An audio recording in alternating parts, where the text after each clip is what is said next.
Hello everyone and welcome back to episode 2 of the Buddyp2p Podcast. Today we have here with a special guest, guest number 2, Jano Huesca. Hi everyone, hola.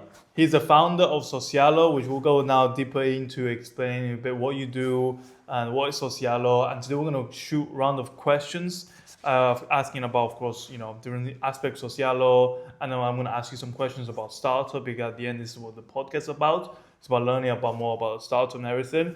So let's just begin with, Jano, who are you and what is Sozialo?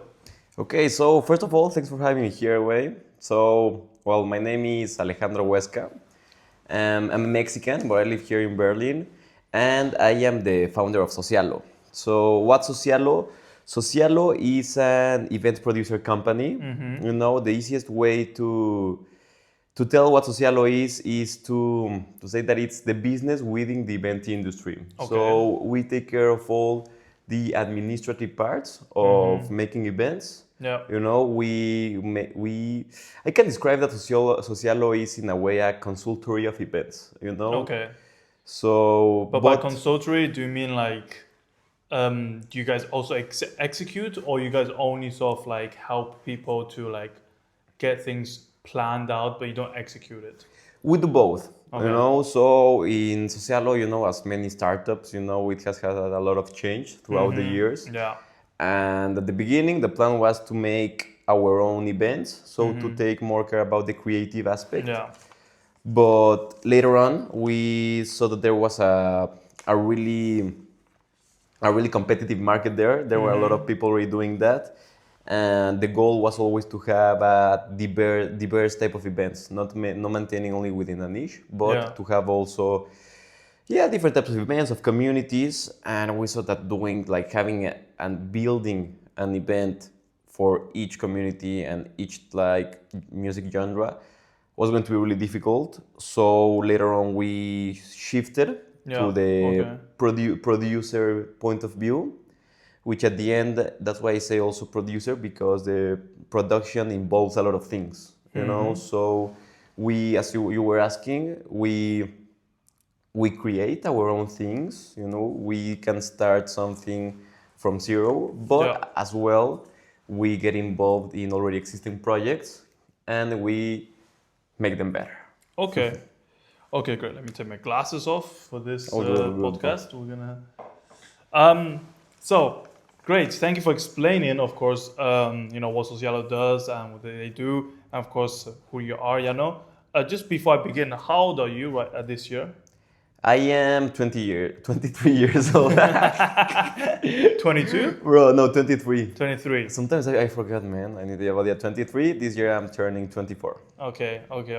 Yeah, so the reason why I asked for age is because, I want to also get an understanding, of course, at what age people start building, their own projects, what time the entrepreneur starts. Because later on, you will see, guys, on podcast, we're going to have people from different age groups and doing different things. Right. So, of course, we're going to, and that's one interesting thing. Now, the first question, of course, is what made you want to build Sozialo? Like, what was the reason behind saying, okay, I want to do something related to events. I want to organize events. And so what was the thing that pushed you to do it? The opportunity mainly.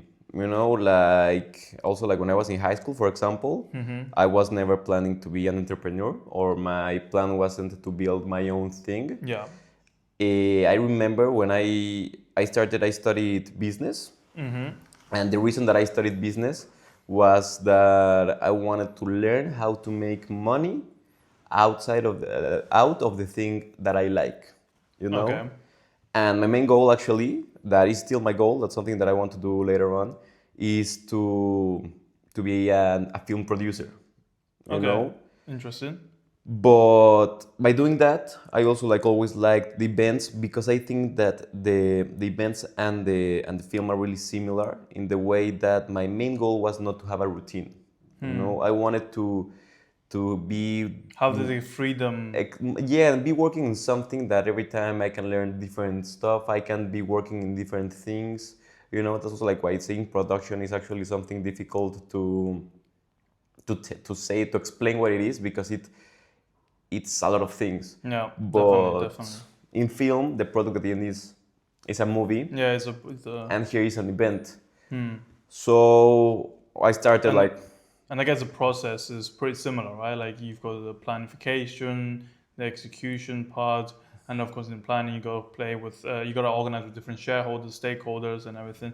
Make sure align everything with everyone at the same time. exactly, something that I like a lot about both is the how you combine the creativity with the organization and the numbers. Yeah. You know, so I think I would say that those are the three pillars, and that's something that I like a lot. But as how I started here, I said the opportunity because in my university we had a class that was startup management. Yeah. And I remember I was with a bunch of friends.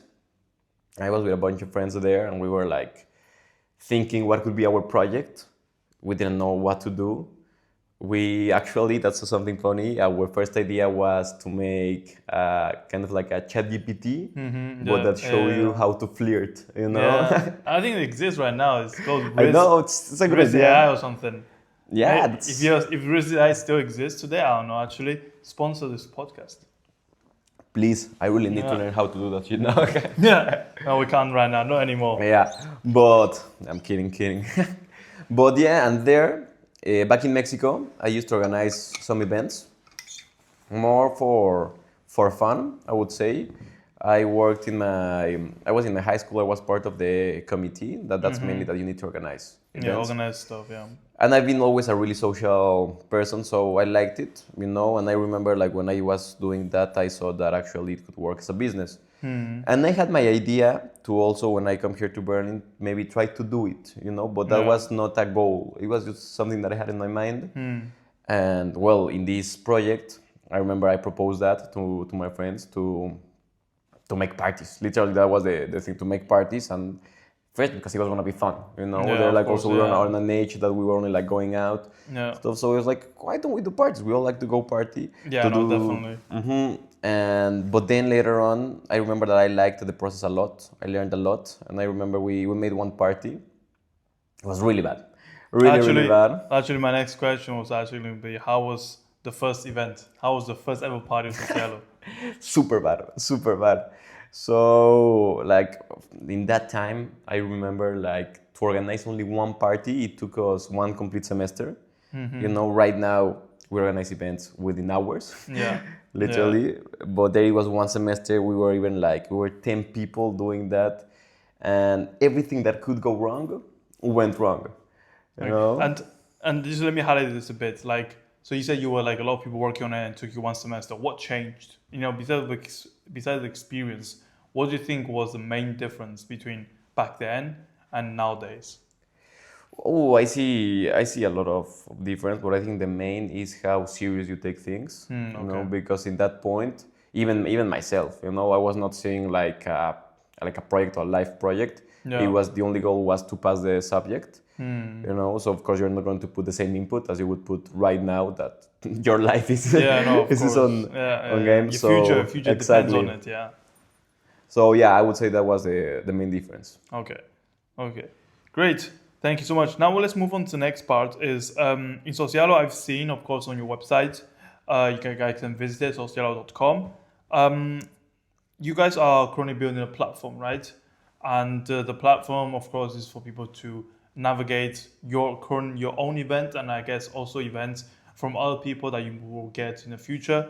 Now, my question would be is, right now, if for your own platform, who would you prefer to optimize the platform for? You know, because you said yourself, you were a consumer. You know, you used to go parties a lot. I see you go party, I assume. Before doing Sozialo, you used to go out a lot.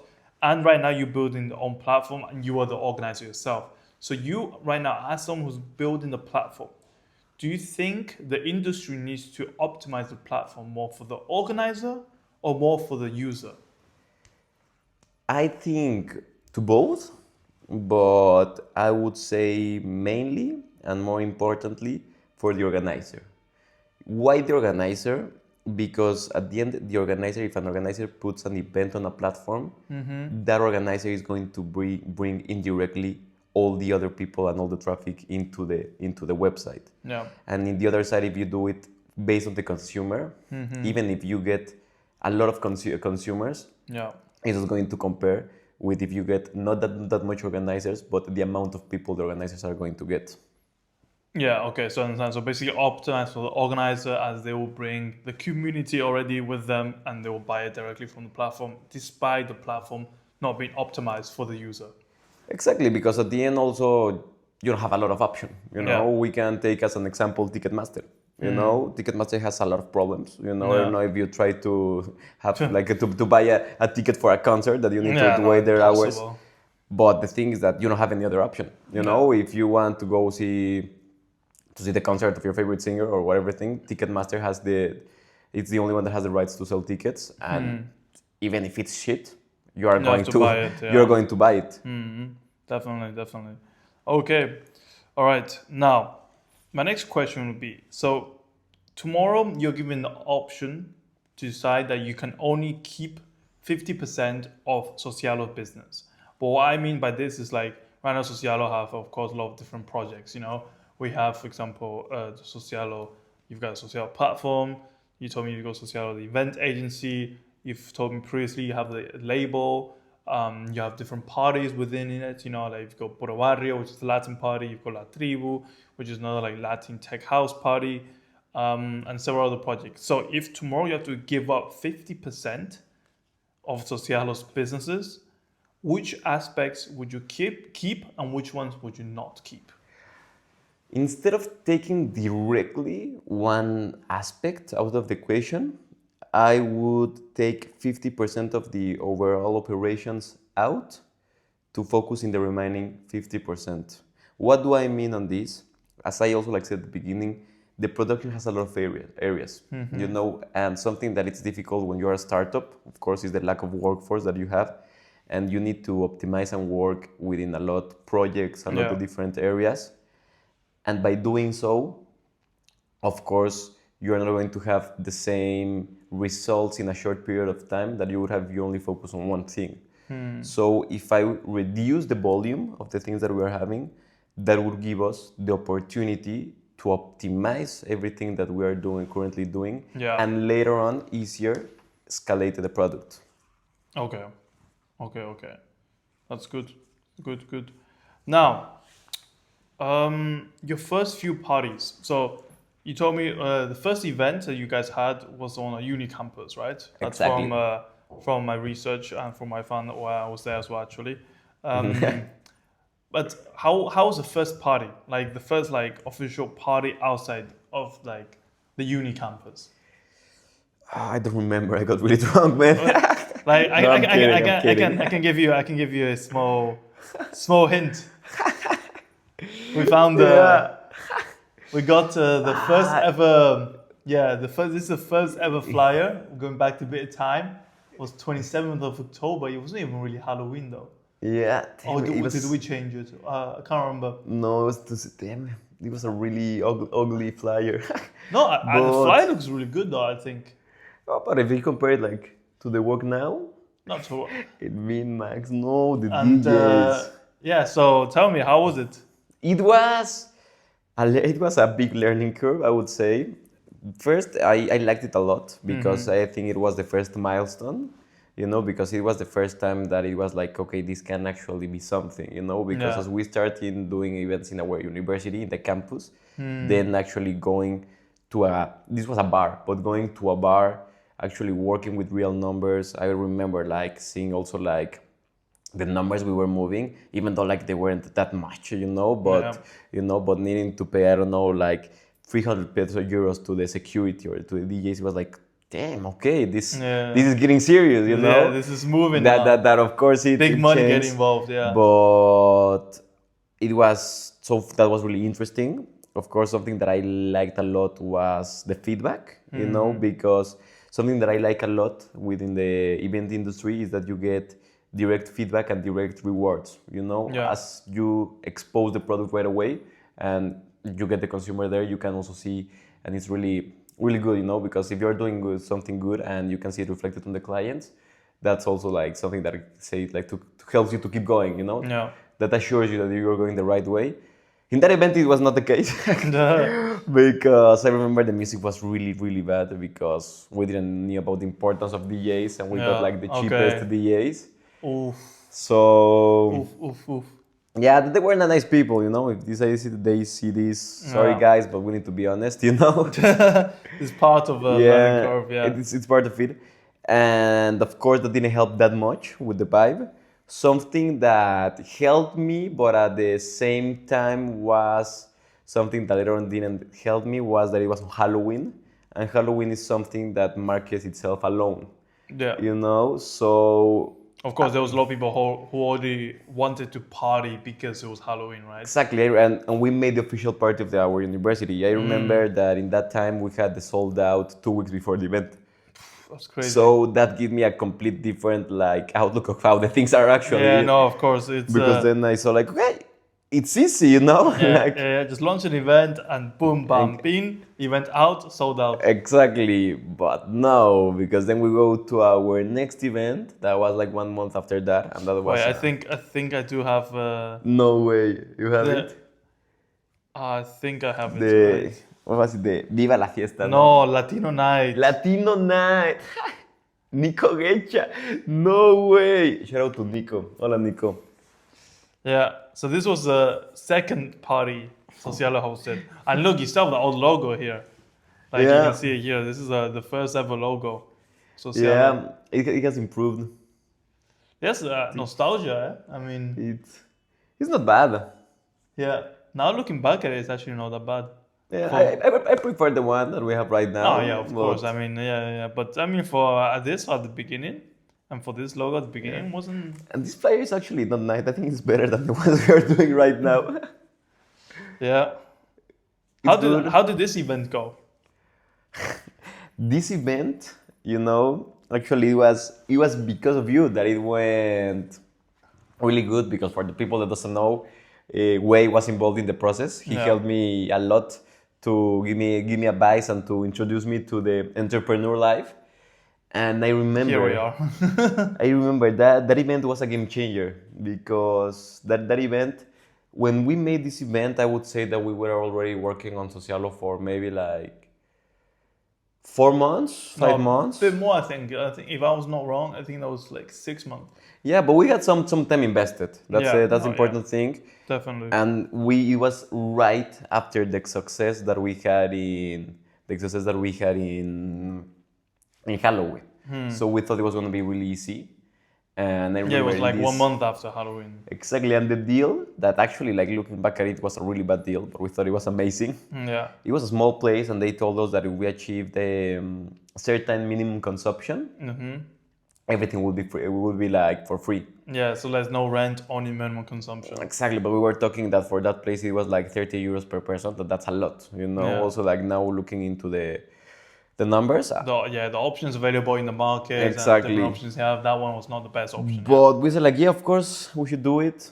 We got Nico that in that time he was growing his socials, so also he was a big DJ to bring. Yeah. So it was also important.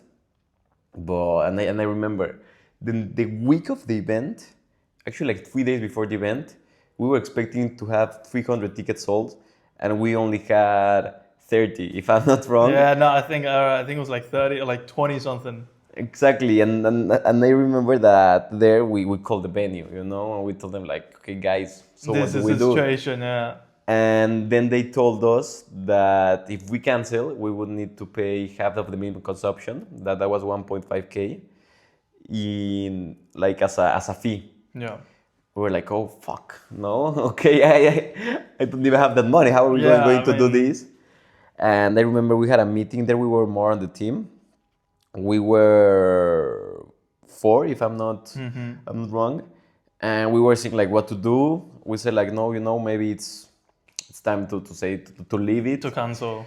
to do it. And then it was your advice that you said like, no, here's like you rather Yeah. risk it everything or you don't do it. Yeah, it was. Yeah, I mean, at that time we were like, okay, if we're gonna cancel and pay 1.5k, why not just risk it, relaunch the event? Because if we reach only 1.5k consumption, we still pay 1.5k, you know.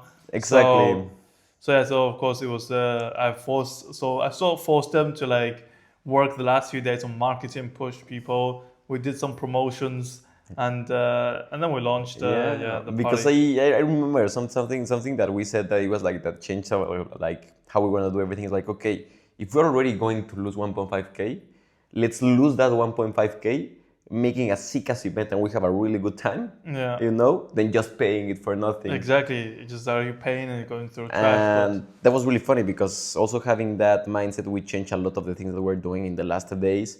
It was Black Friday, I remember. So yeah. we made a lot of promotions like Black Friday, Black 80 euros a Friday. ticket, including a Yeah, drink. you get one ticket and you get the 10 for free. Now, Yeah. like things like to make it like really, really attractive for the people. At the end, that was amazing because we risked everything. We did everything that we had. I remember we went to the street also to hand in flyers with everything that was in our hands. And at the end, we sold out the event. I remember that there was people waiting outside still, Come on. like to enter the event, and we were with the mindset that we were gonna lose money, and we ended up winning money, Uh-huh. and that feeling was really Yeah. really really good. Because also I remember that was actually, I think that right now it was like the only time that I actually like thought about it, because after these like 6 months that we've been on there, and I thought that we were gonna lose everything that we already had, and we would also like need to pay. Yeah. I remember that for one time I think like, okay, so it's over, like everything with Sozialo, it's C'est fini. like why did I do everything? Yeah. And I actually like thought about that, and I was like, damn, this is sad, no? But they was like, no, let's push and see how things go, and look how it worked. And also like that moment also like showed me the importance of not giving up. Yeah. Knowing that part of taking like the risk of being an entrepreneur is not only the overall risk, but the small risk that you're going to take within your journey. Yeah, definitely. Yeah, and Yeah. those small moments where you think of like, I'm gonna give up. I can't do this anymore. Fuck. This is like when you actually grow the most, because that's when you learn the most, and when you realize, of course, no, that this is just a small little, setback. I can always work over this and then make it even better. Exactly, and at the end you're always going to fail. Yeah. That's part of it, If you Yeah. haven't failed, you are going to fail. Yeah, without failure, you can't build success, basically. Yeah. Exactly. Okay, great. Now, something you mentioned at the beginning is, of course, you said, oh, we're in Berlin, so why not make parties? My question now for you is, did Berlin help you make parties easier or harder? By this, to make it clear, it's like, do you think you making parties would have been easier outside of Berlin in another German city, or making the best place to start a party is in Berlin? I would actually not say Berlin, but Germany over it, because, for example, I'm in Mexico. I'm from Mexico, no?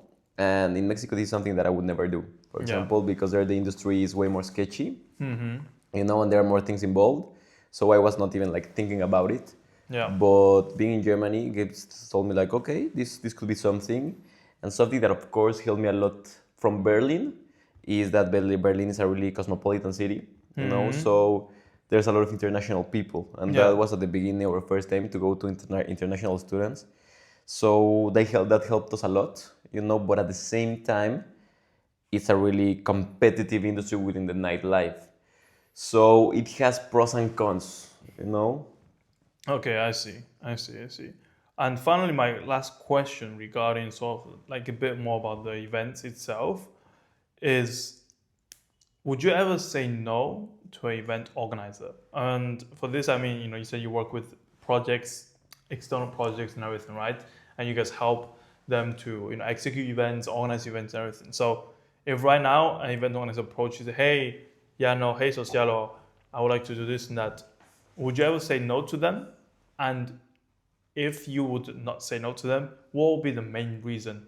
And so let's first answer that part, and then I'll go with my second part question. For sure, I would say no. Actually, that was a mistake that I encountered at the beginning. That was saying yes to everything, but at the end, that brings you a lot of problems. And what are the problems? When you get involved with an organizer, at the end is your partner. And something that I saw that is really, really important is that regardless of the party they want to do is the organizer itself. It needs to be an organizer that shares the values that Sozialo want to show, and also have the same ambitiousness. Is that how you say in English? Yeah, to have the same ambition. Ambition, yeah. To have the same ambition, because it's way different. I think that something that is really important in the events industry is that at the end you are selling an experience. Yeah, no, of course, yeah. So that should be your first priority, and if you prioritize that, the money is going to come later on. Yeah. But if you go directly only doing it for the money outcome, the experience gets affected, and there also the quality and the overall image. So right now, the main reason for me to accept or not would be depending on the organizer itself. Okay. Now, my second question in this case would be, would you, on the Sozialo platform, reject any organizers? So, for example, by this, I mean, if when you have your own parties, you have some other parties going on, but if you see like maybe another organizer that's sort of your competition, would you sort of tell them, hey, like, would you not allow them to use your platform for whatever reason? I would reject, but not because they are my competition, but for the same reason. At the end, Sozialo, what I want for Sozialo is that Sozialo transmit a nice image, a nice happiness to the people, nice experience, nice quality. And it's the same. If there's even a really good deal of an organizer, but I see that the quality can get affected, in a way that maybe it's bringing the people that I don't like, or it's going like, it has like values that I don't really like having, that I want for Sozialo, that I don't share. Yeah. Exactly. I wouldn't like it, because at the end you need to think on the long run, because if you think on the short run, okay, it can give you a direct reward right away, but later on, what's going to that mean for the brand, And if you take care of the long run, at the end, you're going to see passively the results. Definitely. Okay, great. Now let's move on to a bit more your personal life, and let's go. The juicy part of this actually is, so how's your party life right now? Right now, it's chill. as today is chill. Because I've heard some stories. Yeah. Like tell me like how your party life changed since you started Sozialo, and tell me a story that happened like because of Sozialo. Tell us, we want to hear it. I would say, mainly that since I was little, I was researching the market, trying the product, Okay.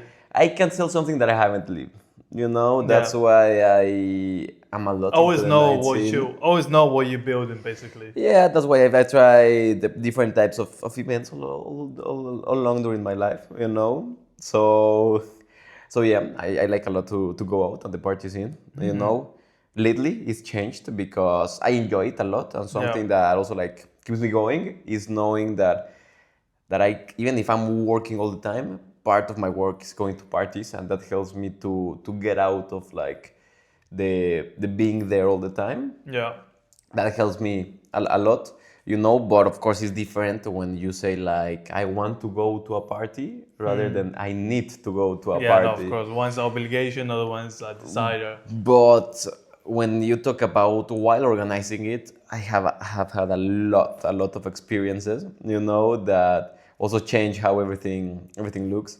Because also when you work in the night industry, you work always with drunk people. That's true. So you need to have a lot of patience, a lot of patience, because there's a lot of times, that if I wouldn't be like in one of my events, I would react totally different. But as I am representing my brand, I need to be patient, and I need to take more care about stuff. So it's a lot of control, and I've experienced a lot of things. Like one time, for example, I was in one of my events, and there was this motherfucker. He was like a 2-meter tall, fat Russian guy or something like that. He was drunk as fuck, Quick disclaimer: we don't hate Russian people. No. Russia, we love everyone, but this guy, fuck off, But this motherfucker. And I remember, super, super strange. That was something that I saw like in the international events. A lot of people go out with paper spray, you know? Oh shit. They go with paper spray to protect themselves in the night. Okay. And what it's normal within the club industry is that if a bouncer see one pepper spray, they take it and at the end they give it back because it's like self protection. But of course you cannot enter the place with that. Yeah, no, of course. I mean, if you enter there, you can cause a lot of trouble, especially if you're drunk. Exactly. And I remember there was one guy that was, I'm not kidding, 1 fucking hour. He was just like, give me my pepper spray, give me my pepper spray. He was super drunk. The bouncers were like all the time with them. He was causing a lot of problem. And I was like, this motherfucker. I want to talk with him and talk to him like, what's wrong, you know? Yeah. What do you want this? You're super drunk. You're gonna make an accident, you know? And he was like, there he like calmed down. He was like, no, but I don't feel safe, like going back home. Also, I was not completely sober, you know? Then we need to take also that into consideration. You were under the influence. Yeah. But it's like, how are you going to feel unsafe? You're 2 fucking meters tall, you know? But I was like, okay, you know? And talking like, you know, go here. I wanted to take him like out of the crowded place. Yeah. Tell him like, I'm going to give you your pepper spray and then like you can leave. So he stops like also bothering all the people that were like in that area. My plan was to give him an empty paper spray so he just see it and he can just leave. Because I remember there was one that was empty and there was one that was not empty. No. Let's go back to the fact that I was not totally conscient, you know. Oh, I know what this is. I took the one that was not empty. that wasn't empty. And that guy was kind of chill at the end, you know. He was like, okay, come here, you know, I give it to you and stuff. I was like, okay, damn, another problem solved, the good handle, you know. Closing the night but well. Yeah, nice. But then the motherfucker, I give it to him, you know. I just turn around, and then out of nowhere he transforms. Like, what do you say? I was like, what the fuck? I turned down and that motherfucking pepper sprays me. I was like, damn, you know, I like fucking Batman. I like covered myself. I was like, damn. He started like pepper spraying me. I like went like that out. I called the bouncers. You know, I tell them like, guys, we need to get rid of this guy because he was in a part that it was like a hallway that was the entrance of 2 clubs. So there was a lot of people outside. So I called the bouncers. You know, the bouncers, they represented, you know, like they just went towards him, you know, and one where they were Turkish, so they were speaking and organizing in Turkish while they were covering their faces, you know. That was really nice. So one distracted him so he can get their attention, while the other one hit his legs so he can go lower because this guy was fucking huge. And while they kick their legs, the other guy give him like a direct punch, you know, so he then can like fall. And when he was falling, he was trying to use the pepper spray, but then they turned the hand of this guy, so he pepper sprayed himself, you know. Oh my god. Yeah. That was amazing, you know. And then he stopped like there, like he started there like crying, this motherfucker, you know. This guy, you know. But then, and then like I remember the bouncer gave me back that shit and he told me like, you never give this back. And I was like, yeah, that makes a lot of sense. Yeah, I know now. Yeah, and actually I have that paper spray right now. They're at my house. You need to like put it on the wall. Yeah, you know, it's the pepper is I could remember. But yeah, that's only like one of the things that has happened to me. It's a lot of things can happen, you know, when you're in an industry like that. But it's an important thing to understand it. Yeah. And yeah, at the end of this, those are no, good but I mean, things if no one ended up like in the hospital that day, that's we call it. This guy ended up in the hospital, but that's a win for us, you know. Fair enough. Great. Okay, that's definitely a very, very intense story. Well, you know, to close today's episode would be, what would be one key takeaway you have for Sozialo, and what would be one tip you want to give to other young entrepreneurs out there who want to start their own project? So one key takeaway would be to learn from your mistakes and embrace the mistakes. A mistake is only a mistake when it happens 2 times. You know, so learn how to to manage mistakes. I think that's the most important thing, because it's something you are like, it's everyone like against you. Yeah.